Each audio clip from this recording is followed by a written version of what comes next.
Kumari and welcome to beginning for learning.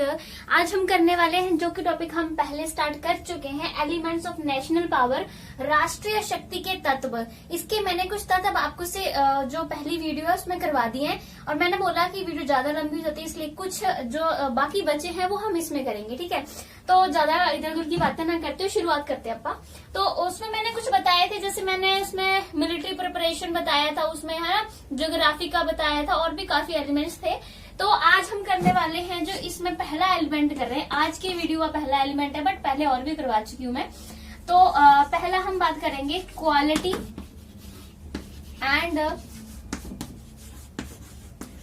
Type of government. ठीक है, quality यानी योग्यता और टाइप मतलब सरकार का प्रकार।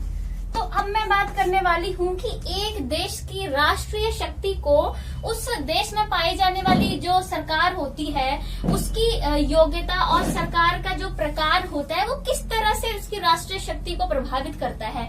तो सबसे पहले हम क्वालिटी की बात कर लेते हैं कि सरकार की योग्यता राष्ट्रीय शक्ति को बढ़ाती या घटाती कैसे है।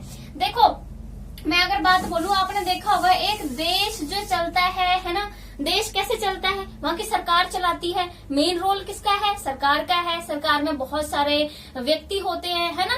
तो सरकार में देखो, जब सरकार में अच्छी योग्यता नहीं होगी तो देश कैसे चलेगा। तो वही है कि जो वहाँ गवर्नमेंट पाई जा रही है किसी देश में, किसी राज्य में, है ना, हम राज्य भी कहते हैं देश को। ठीक है, पॉलिटिकल साइंस में तो राज्य बोलूंगी तो अब इंडिया के स्टेट्स मत लगा लेना।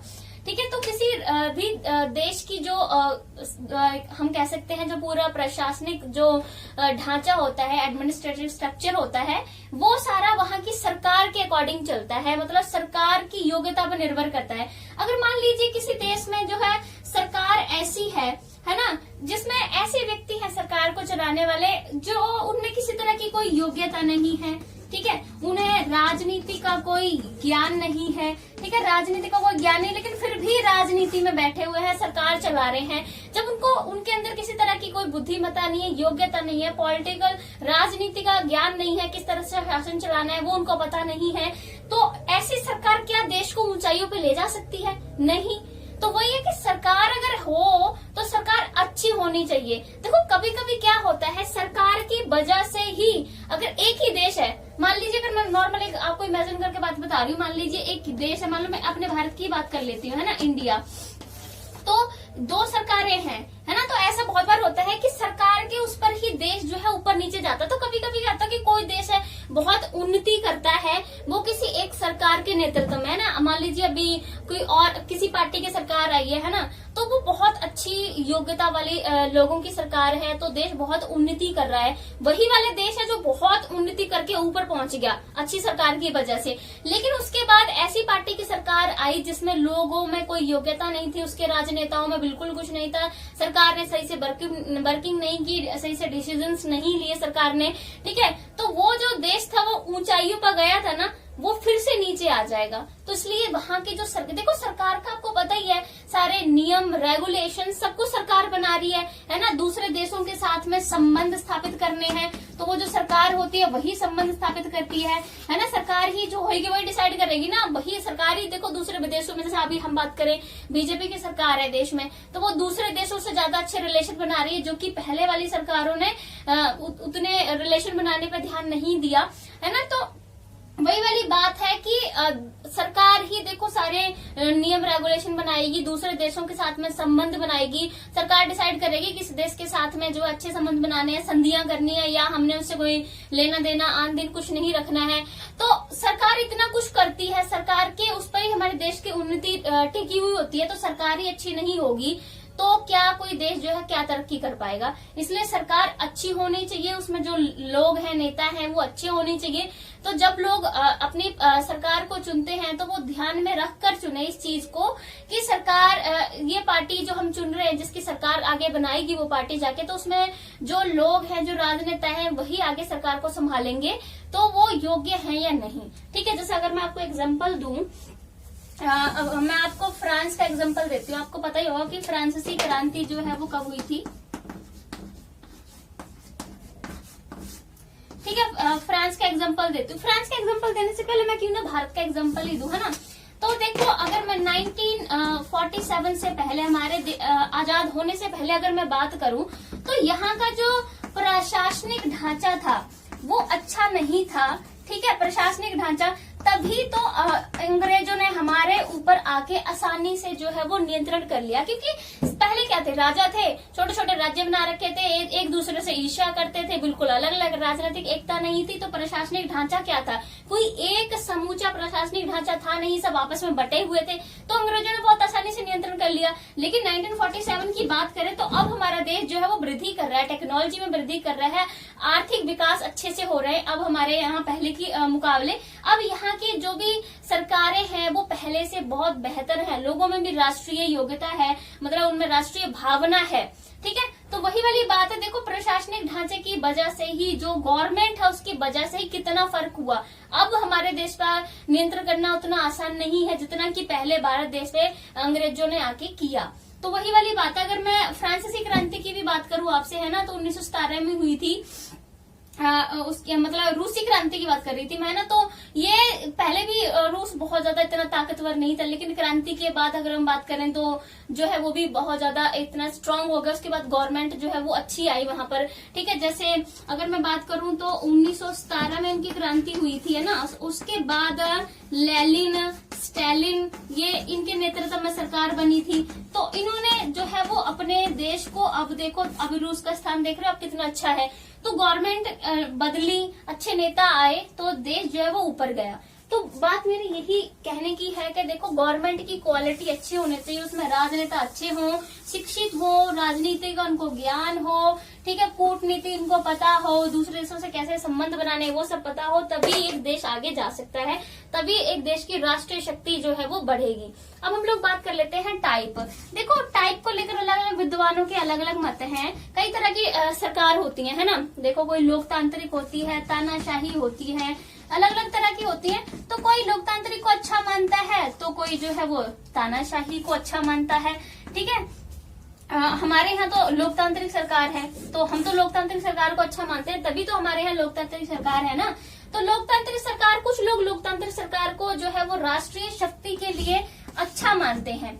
क्यों? वो कहते हैं क्योंकि राष्ट्रीय शक्ति में, लोकतांत्रिक में क्या होता है कि लोगों को जो है वो, आपने पता ही, हम लोकतांत्रिक देश में रहते हैं, हमें क्या क्या स्वतंत्रताएं हैं, बोलने की स्वतंत्रता है, सरकार की आलोचना करने की स्वतंत्रता है, अपने मर्जी का काम चूज करने की स्वतंत्रता है, धन संपत्ति इकट्ठा करने की स्वतंत्रता है, बहुत स्वतंत्रताएं तो कहते हैं। और यहाँ पर लोगों का शासन होता है ना। तो इससे क्या होता है कि जो है देश ज्यादा मतलब कि आगे जाता है, राष्ट्रीय शक्ति उसकी बढ़ती है, क्योंकि यहाँ लोगों का शासन होगा तो लोग इस तरह के संघर्ष वगैरह में नहीं लगे रहेंगे, है ना। ऐसी बहुत सारी चीजें होंगी, तो राष्ट्रीय शक्ति उससे बढ़ेगी जब लोग अपने देश में ज्यादा आंदोलन संघर्ष नहीं करेंगे किसी चीज को लेकर, और सरकार तानाशाही नहीं करेगी, तो राष्ट्रीय शक्ति उस देश की बढ़ेगी, अंतर्राष्ट्रीय राजनीति में देश का मान सम्मान बढ़ेगा। लेकिन अगर कुछ कहते हैं कि तानाशाही सरकार जो है वो अच्छी होती है, इसमें ये मत देते हैं कि तानाशाही सरकार में जो निर्णय लिए जाते हैं वो जल्दी लिए जाते हैं, क्योंकि तानाशाही सरकार में एक ही मेन बंदा प्रमुख होता है, वो जल्दी से डिसीजन लेता है, जल्दी से निर्णय किए जाते हैं और निर्णय बहुत स्थायी होता है। जबकि लोकतांत्रिक सरकार में निर्णय देरी से लिए जाता है, क्योंकि वहां पर बहुत वाद विवाद के बाद निर्णय लिए जाते हैं, वो भी एक व्यक्ति एकदम निर्णय नहीं लेता। लेकिन तानाशाही में ऐसा होता है। तो इसमें अलग अलग मत है कि कौन सी सरकार होगी उससे राष्ट्रीय शक्ति बढ़ेगी। कुछ कहते हैं तानाशाही सरकार से जल्दी से निर्णय लिए जाते हैं, स्थायी निर्णय होते हैं, तो इससे एक देश की जो है राष्ट्रीय शक्ति बढ़ेगी, है ना। बट कुछ कहते हैं लोकतांत्रिक से बढ़ेगी, तो इसमें अलग अलग मत है। तो ये तो हुआ हमारा कि एक देश की राष्ट्रीय शक्ति बढ़ाने के लिए उसमें सरकार योग्य होनी चाहिए, क्योंकि सरकार ही, आपको पता है, अगर हम अपने देश की अभी की बात करें, हमारे यहाँ बीजेपी की सरकार है ना, अगर जस्ट एक एग्जांपल दे रही हूँ मैं, तो बीजेपी सरकार है, अगर सरकार ही आप देख रहे हो क्या कर रही है। कोरोना के टाइम में आपने देखा किसने डिसीजन लिए, गवर्नमेंट ने डिसीजन लिए ना, है ना। गवर्नमेंट ने डिसीजन लिए कि लॉकडाउन लगेगा, ये सब गवर्नमेंट ने किया, है ना। तो लॉकडाउन का डिसीजन गवर्नमेंट ने लिया, और अभी हम वैक्सीन बना रहे हैं, दूसरे देशों को भी भेजी है, वो भी गवर्नमेंट ने डिसीजन लिया। इससे एक फायदा ये हुआ कि दूसरे देशों से हमारे रिलेशन सुधर रहे हैं, ठीक है। और ये है कि लॉकडाउन में आपको पता है दूसरे देशों में कितने बुरे हालात हुए हैं, हमारे यहाँ लॉकडाउन लगा के स्थिति को नियंत्रित किया गया। अगर सरकार अच्छी ना होती उससे तो कंडीशन ही नहीं संभलती। तो वही वाली ये बात है, अगर सरकार अच्छी होगी तो इस इतने बुरे उसमें स्थिति में भी सरकार ही सब कुछ कंट्रोल करेगी। अगर इतने बुरे हालात आ रहे हैं और सरकार को कुछ भी समझ में नहीं आ रहा है किस तरह से जो है वो कोरोना केसेस को कम किया है, किस तरह से संभाला जाए, है ना। सारे डिसीजन तो सरकार ही ले लेना। अभी तो सरकार अच्छी होगी तभी वो स्थिति को संभाल सकेगी। तो वही है कि देश में जो है सरकार ही मेन होती है, वही देश को संभाल रही होती है, वही डिसीजन ले रही होती है। तो सरकार जो है वो अच्छी होनी चाहिए। ऐसे नेता ना हो सरकार में जो पढ़े लिखे ही नहीं है, उनको कोई ज्ञान ही नहीं है, तो वो क्या देश को चलाएंगे, ठीक है। तो ये हो गया हमारा। नेक्स्ट हम जो करने वाले हैं वो मैं इकोनॉमी करवा देती हूँ। मुझे ये इतना याद नहीं रहा है कि मैंने इससे पहले इकोनॉमिक डेवलपमेंट वाला करवाया है कि नहीं, बट मैं दोबारा से करवा देती हूँ। उस अगले वीडियो में करवाया अभी, तो कोई इतना नुकसान की बात नहीं है। इकोनॉमिक डेवलपमेंट, आर्थिक वृद्धि, ठीक है, विकास। इकोनॉमिक डेवलपमेंट मतलब आर्थिक विकास। अब आर्थिक विकास किस उससे एक देश की राष्ट्रीय शक्ति को जो है वो बढ़ाता है, ठीक है। आर्थिक विकास कैसे बढ़ाएगा? अगर देखो कोई देश जो है वो आर्थिक रूप से अच्छा है, संपन्न है, ठीक है, आर्थिक रूप से अगर कोई देश संपन्न है तो क्या फायदे होंगे उसके? आर्थिक रूप से कोई देश संपन्न है, अच्छा है, तो क्या होगा? वहां के लोग सुखी होंगे, ठीक है। और उनके पास वो ये अगर किसी देश के पास अच्छी पैसे पूसा है, आर्थिक रूप से अच्छा कुछ चल रहा है, तो अफकोर्स है लोग सुखी होंगे, उनका जीवन स्तर भी ऊपर उठेगा, है ना। जीवन स्तर ऊपर उठेगा लोगों का, तो लोग क्या करेंगे? नए नए आविष्कार करने के बारे में सोचेंगे, ठीक है, और मतलब अलग चीजें सोचेंगे। अगर देखो लोगों के पास, मेन बात, अगर लोगों के पास जीवन स्तर उनका अच्छा नहीं है, गरीब है, तो सबसे पहले क्या सोचेंगे? वो अपने खाने के बारे में सोचेंगे, अपनी जरूरतों को पूरा करने के बारे में सोचेंगे, वो उसी के बारे में सोचते रहेंगे। जैसे कि अब हम लोग बात करें, इंडिया में बहुत गरीब लोग हैं, तो वो क्या सोचते हैं? सबसे पहले कि उनको खाना, घर, मकान ये मिल जाए, बच्चों की शादी हो जाए। वो इसी के लिए पैसा कमाते रहते हैं, पूरा टाइम इसी में लगे रहते हैं। तो क्या वो देश के उसमें विकास में योगदान दे पाते हैं? क्योंकि बेचारे अपने पहले बेसिक जरूरतें पूरी करेंगे ना। देश के विकास में तो सब ध्यान देंगे ना जब उनकी कंडीशन अच्छी होगी। तो वही अगर देश आर्थिक रूप से संपन्न होगा तो लोग को जीवन स्तर ऊंचा होगा, इतने गरीब नहीं होंगे, उनकी बेसिक जो चीजें हैं वो पहले से पूरी हो रही होंगी, खाना, मकान सब कुछ होगा। जब सब कुछ होगा एक व्यक्ति के पास, तो वो देश के विकास में जो है योगदान देने की सोचेगा ना। जब उसके बेसिक जरूरतें पूरी हो चुकी हैं तो वो कुछ अलग करने की सोचेगा, अलग हटके कुछ सोचेगा ना। लेकिन जब उनकी खाना पाना नहीं मिल रहा तो वो तो उसके बारे में ही सोचेगा। तो इसलिए है कि आर्थिक रूप से अगर संपन्न होंगे इतने फायदे होंगे। बाकी देखो आर्थिक रूप से संपन्न होंगे तो आप सेना रख सकते हो, सेना के लिए जो है वो हथियार जुटाने, सेना को भी रखने के लिए पैसा चाहिए ना, उनकी ट्रेनिंग वगैरह, वेतन वगैरह देना है, हथियार वगैरह खरीदने हैं, तो भी जो है वो पैसा ही चाहिए, ठीक है। और अगर मैं बात करूं हथियार के साथ साथ में, देखो अगर हमने कोई आविष्कार करने हैं तो पैसा चाहिए, मतलब टेक्नोलॉजी वगैरह लेके आनी है ना, तो पैसा चाहिए इस सब के लिए। तो ये क्या है कि आर्थिक रूप से संपन्न होगा तब ये सब चीजें जो है हो सकेंगी। लेकिन वही अगर देश जो है एक आर्थिक रूप से संपन्न नहीं है ना, आर्थिक रूप से संपन्न नहीं है, तो उसको क्या क्या जो है वो कठिनाइयां उठानी पड़ेंगी।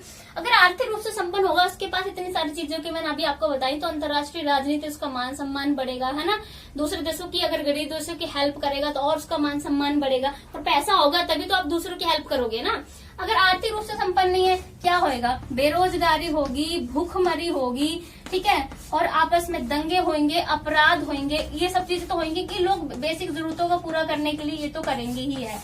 ये बहुत सारी चीजें जो है वो एक असंपन्न देश में जो है वो होंगी, ठीक है। और जो आर्थिक रूप से मजबूत नहीं है देश, वो क्या करेंगे? दूसरे देशों पर जो है वो क्या निर्भरता बढ़ाएंगे अपनी, उनसे ऋण वगैरह लेंगे, और दूसरे देशों से निर्णय लेंगे तो शक्तिशाली देश उस पर क्या करेगा?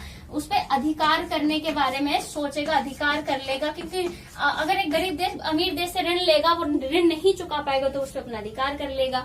तो वही वाली बात है कि गरीब देश जो है वो कितने ज्यादा उनको नुकसान उठाने पड़ेंगे। जैसे अगर मैं आपसे बात करूं, जैसे साम्यवाद की नीति पहले अपनाई गई थी, है ना, साम्यवाद की नीति अपनाई गई थी, इसमें भी इन्होंने बहुत सारे देशों ने यही किया कि पहले देशों को ऋण दे दिया था, नहीं चुका पाया तो उस पर नियंत्रण ही कर लिया था। तो वही वाली बात है ना, जैसे अगर मैं बात करूं जो थोड़े गरीब देश है, जैसे लैटिन अमेरिका की बात करूं मैं, है ना, और अपना अफ्रीका की बात करूं, है ना, तो ये वाले देश जो है वो थोड़े गरीब हैं, तो इनकी निर्भरता दूसरों पर जो है वो ज्यादा बढ़ती है, जिससे जो शक्तिशाली देश है वो इन पर अपना प्रभाव ज्यादा जमा के रखते हैं। ठीक है, अब जैसे वही वाली बात है, इकोनॉमिक विकास का संबंध किससे होता है, आजकल किससे लगाया जा रहा है, औद्योगिक विकास से लगाया जा रहा है ना। जिनके पास अच्छे उद्योग है, औद्योगिक विकास है, तब वो आर्थिक रूप से जो है वो संपन्न है।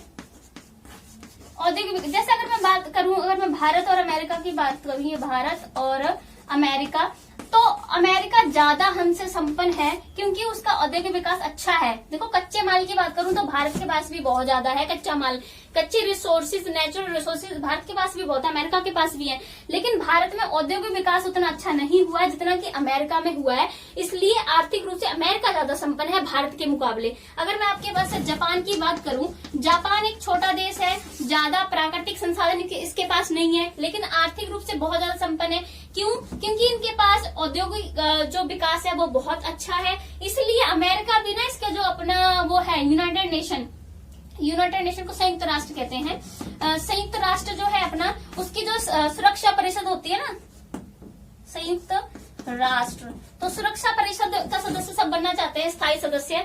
तो अमेरिका भी सपोर्ट करता है जापान को कि इसको सुरक्षा परिषद का स्थायी सदस्य बना दिया जाए, इसकी आर्थिक विकास की वजह से। वही भारत को सपोर्ट नहीं करता कि इसको इसके सुरक्षा परिषद का स्थायी सदस्य बना दिया जाए संयुक्त राष्ट्र के।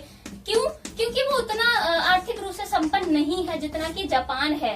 तो वही वाली बात है कि देखो, अगर आप आर्थिक रूप से संपन्न हो तो वो बहुत बड़ी ताकत है आज की। आर्थिक रूप से संपन्न होगे तो भी आप सेना रख पाओगे, हथियार बना पाओगे, खरीद पाओगे, अगर नहीं कर पा रहे, बना पा रहे हैं देश में, तो इसलिए आर्थिक विकास जो है वो होना बहुत जरूरी है।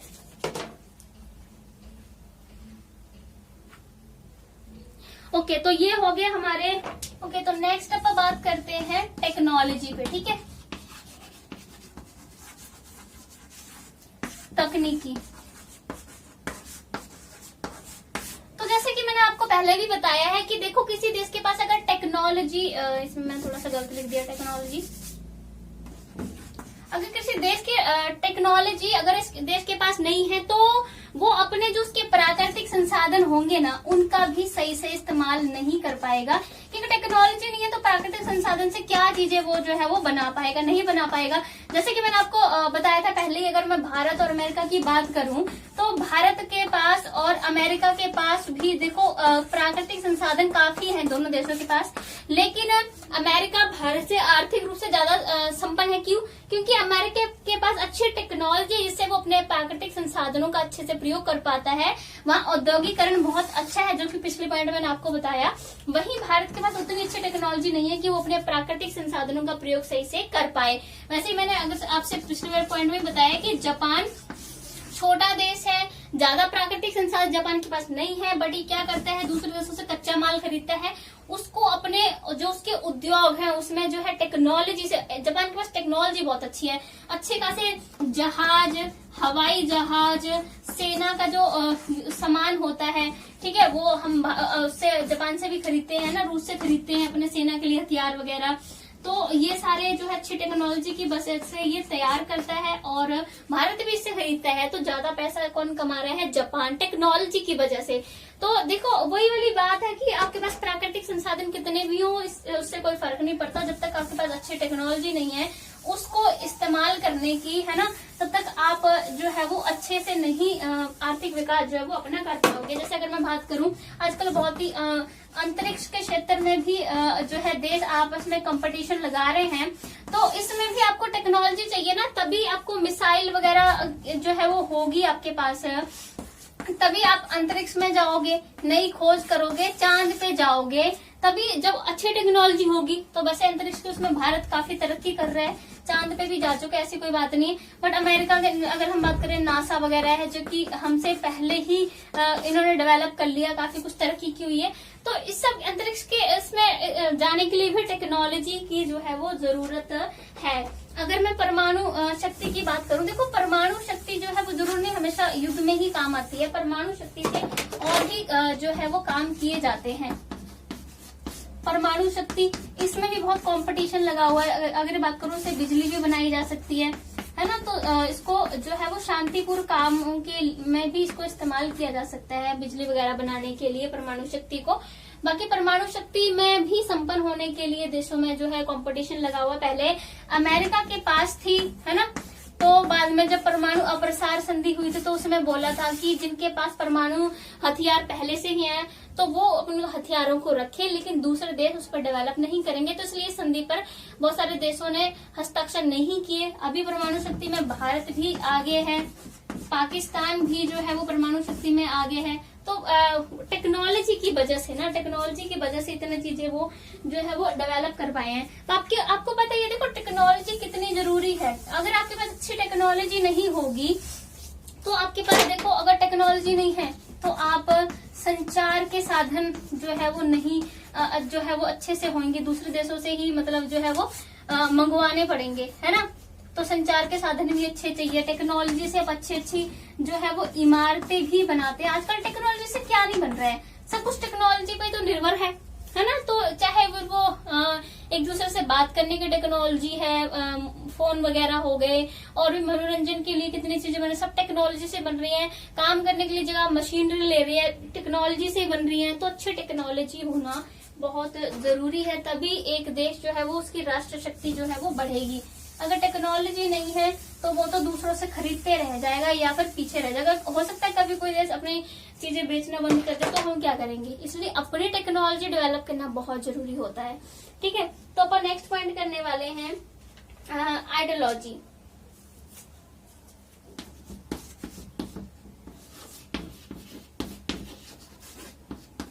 आइडियोलॉजी विचारधारा।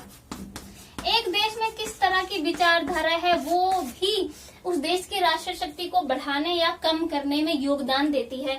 अगर मैं भारत की बात करूं तो भारत में हमारी कौन सी विचारधारा है? लोकतांत्रिक समाजवादी। लोकतांत्रिक समाजवादी ये वाली विचारधारा है अभी हमारे भारत में, है ना। तो ये विचारधारा हमारे भारत को मजबूत बनाती है, हमारी राष्ट्र शक्ति को बढ़ाती है, क्योंकि इस विचारधारा को जो है वो लोगों ने भी एक्सेप्ट किया हुआ है।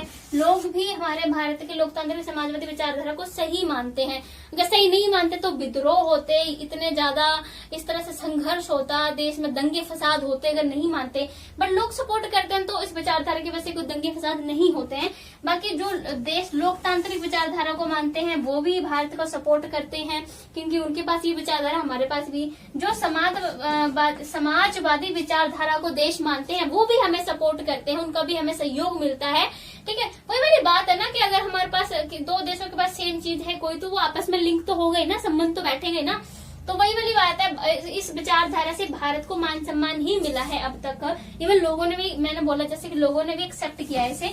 बट कुछ विचारधाराएं ऐसी हैं जिन्होंने एक देश की राष्ट्र शक्ति को कम किया, उसे डुबोया। जैसे अगर मैं जर्मनी की बात करूं, ठीक है, जर्मन की बात करूं तो यहाँ नाजीवादी विचारधारा थी।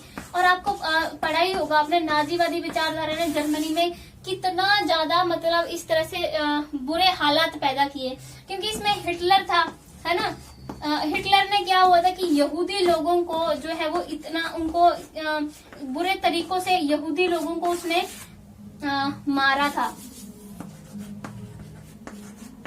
ठीक है, यहूदी लोगों को उसने बहुत बुरे तरीकों से, आपने पढ़ाई होगा कि बहुत बुरे तरीकों से मारा था। उसकी विचारधारा ऐसी थी कि यहूदी लोगों को नहीं रखना उसने, वो उनको शुद्ध जाति का नहीं मानता था। तो वही वाली बात है, एक विचारधारा जो है देश को ऊपर भी ले जा सकती है, उसकी राष्ट्र शक्ति को बढ़ा भी सकती है और उसको एकदम नीचे भी गिरा सकती है। तो वहाँ की विचारधारा पर डिपेंड करता है कि वहाँ के लोग इस विचारधारा को कितना पसंद करते हैं। ठीक है, और वो विचारधारा अंतर्राष्ट्रीय राजनीति में भी कितनी सही मानी जाती है। वही विचार जैसे कि देखो, अंतर्राष्ट्रीय राजनीति मेन है कि मानव कल्याण होना चाहिए। ठीक है। अगर कोई भी आपकी ऐसी विचारधारा है जो मानव कल्याण के जो है वो विरोध में जाती है, तो अंतर्राष्ट्रीय राजनीति में भी उस विचारधारा का सम्मान नहीं किया जाएगा, उसको क्रिटिसाइज ही किया जाएगा। ठीक है, तो हमारी विचारधारा को ऐसे क्रिटिसाइज नहीं किया जाता है। हमने मिक्सित विचारधारा ली हुई है। ठीक है, ये नहीं है कि सब सिर्फ लोकतांत्रिक है या सिर्फ समाजवादी है, दोनों मिक्स है हमारे यहाँ पर। तो नेक्स्ट हम लोग करने वाले हैं एजुकेशन। एजुकेशन किस तरह से जो है वो हम कह सकते हैं कि एक देश के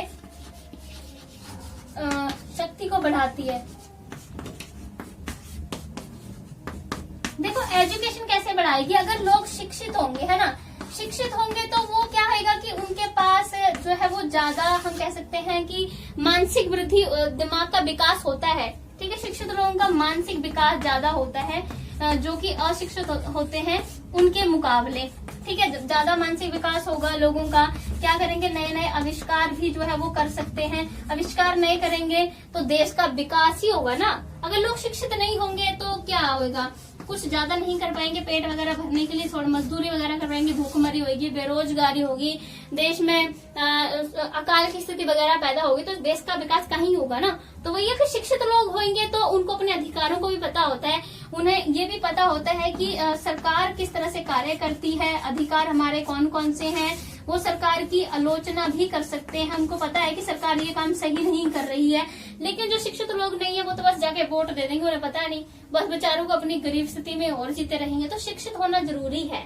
तो शिक्षित लोग जो है एक देश के विकास में बहुत महत्वपूर्ण योगदान दे सकते हैं। जैसे मैंने बोला, कोई ज्यादा अच्छा खासा मतलब उसने एजुकेशन प्राप्त किया, तो देखो आप कह सकते हैं कि शिक्षित लोग डॉक्टर हैं, ठीक है, इंजीनियर है, तो ये लोग देश के विकास में ज्यादा योगदान देते हैं। इसके अलावा अगर मैं बात करूं कि जो मजदूर है, मजदूर से ज्यादा योगदान डॉक्टर का है। क्योंकि अगर वैसे मैं ऐसे नहीं कह रही कि मजदूर का कोई योगदान नहीं है, मजदूर देखो, मजदूर नहीं होंगे तो जो बड़ी बड़ी बिल्डिंग है उनका निर्माण कौन करेगा। बट अगर मैं बात करूं तो जान बचाने के लिए डॉक्टर की जरूरत है, इंजीनियर किस किस तरह की बिल्डिंग जो है वो बनवा सकते हैं। तो मजदूर बेचारे की तो खुद की जिंदगी नहीं सुधर पाती, इतना काम करके भी, इतनी मेहनत वाला काम करता है, फिर भी उसकी जिंदगी नहीं है।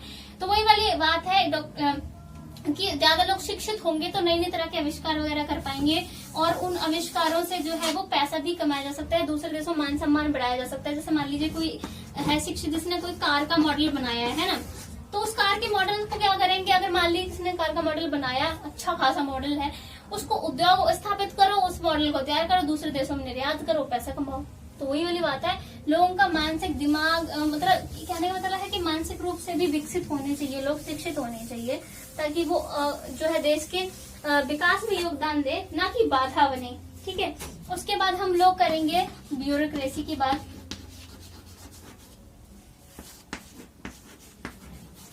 ब्यूरोक्रेसी यानी नौकरशाही।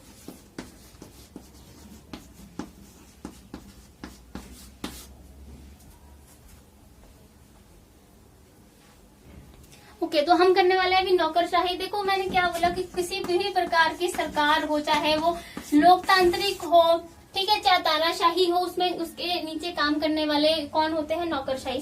जो सरकार होती है मेन, उसके जो हेड होते हैं वो तो ऑर्डर देने का काम करते हैं, डिसीजंस लेते हैं, उनको एक्चुअली में उन सारे डिसीजंस को फॉलो कौन करवाता है, नौकरशाही। सारे काम जो डिसीजन लिए गए उनको कौन करता है, नौकरशाही। तो नौकरशाही जो है वो जो लोग हैं उसमें ईमानदार हो, ठीक है, योग्य हो, उनमें भ्रष्टाचार जो है वो योग्यता हो, है ना, भ्रष्टाचार जो है उन लोगों में नहीं हो, तभी जो है वो देखो देश का विकास होगा, सरकार तभी चलेगी, है ना, जब ये लोग नौकरशाही के अच्छे होंगे। ठीक है, अगर मान लीजिए नौकरशाही में लोग हैं, भ्रष्टाचार से लिप्त हैं, तो क्या विकास होगा। जैसे मान लीजिए गवर्नमेंट ने बोला कि 150 करोड़ रुपए हैं जो गरीबों में बांट रहे हैं, नौकरशाही अगर भ्रष्टाचार में लिप्त है, क्या करेगी, 150 करोड़ का झूठे ही सारे रिकॉर्ड तैयार करके गवर्नमेंट को दे देगी, लो जी हमने 150 करोड़ लोगों में बांट दिए। तो लोगों तो पैसे पहुंचेंगे नहीं, वो सरकार का विरोध करेंगे, सरकार उनके लिए कुछ नहीं कर रही है, तो क्या होगा, इससे देश में दंगे फसाद वगैरह होंगे और गरीबी बढ़ेगी। तो नौकरशाही जो है वो एक्चुअली में सरकार के जो निर्णय होते हैं उनको लागू करवाने में, सारे काम करने में हेल्प करती है। तो नौकरशाही जब तक योग्य नहीं होगी तो एक्चुअली में सरकार की कोई भी स्कीम लोगों तक सही से नहीं पहुंच पाएगी। तो नौकरशाही का अच्छा होना जरूरी है। ठीक है, अब एक और पॉइंट की बात कर लेते हैं, नेशनल कैरेक्टर।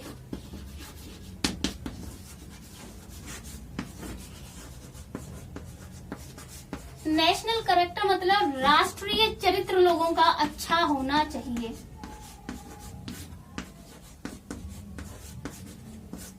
अगर लोगों का राष्ट्रीय चरित्र ही अच्छा नहीं, राष्ट्रीय चरित्र का मतलब है कि लोगों में देशभक्ति है कि नहीं, है ना, देशभक्ति, अपने देश के प्रति जो है वो गर्व की भावना रखना, अपने देश के सम्मान की बात करना, सम्मान एक्सेप्ट करना, है ना। तो ये अगर ये सब लोगों के चरित्र में नहीं है तो एक देश फिर भी डेवलप नहीं कर पाएगा। अगर लोगों में देशभक्ति नहीं है तो वो सेना में भी जाना पसंद नहीं करेंगे, सेना में नहीं जाएंगे तो सेना सीमाओं की रक्षा करती है, दूसरे आक्रमण से जब हमारे देश पे किया जाता है तो रक्षा करती है। तो अगर सेना में लोग नहीं जाएंगे तो देश की रक्षा कौन करेगा? और लोगों में अगर देशभक्ति नहीं है तो वो अपने देश के जो है खिलाफ जो है बोलेंगे, अपने देश का ही विरोध लोग करेंगे। और जिस देश के लोग अपने देश के प्रति विरोध कर रहे हैं, अपने देश के प्रति कोई राष्ट्रीय भावनाएं नहीं है, तो उसका जो है वो अंतर्राष्ट्रीय जो राजनीति है उसमें भी उस देश का मान सम्मान जो है वो नहीं होगा। वो ये कि जिस देश के लोग अपने देश को खराब बता रहे हैं, अपने देश का आलोचना कर रहे हैं, उसके खिलाफ नारे लगा रहे हैं, है ना, किसी तरह की देशभक्ति नहीं रख रहे हैं, तो क्या लग रहा है अंतर्राष्ट्रीय राजनीति में उस देश का मान सम्मान बढ़ेगा? कहाँ बढ़ेगा? उस देश का मान सम्मान तो जो है वो कम ही होगा जब लोग ही अपने देश को सपोर्ट नहीं करेंगे। तो राष्ट्रीय भक्ति लोगों में होनी चाहिए। मैं एक एग्जांपल बताती हूँ आपको। जब अमेरिकन क्रांति हुई थी, अमेरिकन क्रांति ये हुई थी 1776 में हुई थी और 1783 तक ये चली थी अमेरिकन क्रांति। ठीक है, जब अमेरिकन क्रांति हुई थी तो अमेरिकन क्रांति में अमेरिका में जो लोग आके बसे थे ना कॉलोनियों में, वो इंग्लैंड के ही लोग थे। इंग्लैंड और इन इंग्लैंड के लोगों ने इंग्लैंड के खिलाफ ही विद्रोह किया था, क्योंकि इन लोगों को अपने देश के प्रति किस तरह की कोई राष्ट्रीय भावना नहीं रहेगी थी उनके दिल में। तभी अमेरिका की कॉलोनियों में जो इंग्लैंड के लोग बस रहे थे उन्होंने अपने देश के खिलाफ ही विद्रोह किया। तो वही है कि जो है, चलो इनके तो हम कह सकते हैं कि इंग्लैंड इन लोगों के साथ अत्याचार कर रहा था, तब इन लोगों ने किया। तो राष्ट्रीय भावना नहीं होगी तो लोग अपने देश के खिलाफ भी जा सकते हैं। ठीक है, जैसे यहाँ पर गए थे। तो राष्ट्रीय भावना होनी चाहिए। तो ये तो हो गए गाइस हमारे जितने भी मैंने आपको बोला था कि राष्ट्रीय शक्ति के जो तत्व जो कि देश की राष्ट्रीय शक्ति को बढ़ाते हैं उनके बारे में हमने डिस्कस किया है। अगर आपको मेरी वीडियो अच्छी लगती है तो लाइक शेयर सब्सक्राइब जरूर करें। और आपको ऐसा लगता है कि आपका कोई और टॉपिक है जो आपको लगता है कि मैं कराऊं, तो आप उस टॉपिक का नाम लिख दिया करो, मैं उस टॉपिक पे अच्छा खासा डिस्कशन जो है वो यहाँ कर दूंगी। Thank you so much guys, keep watching.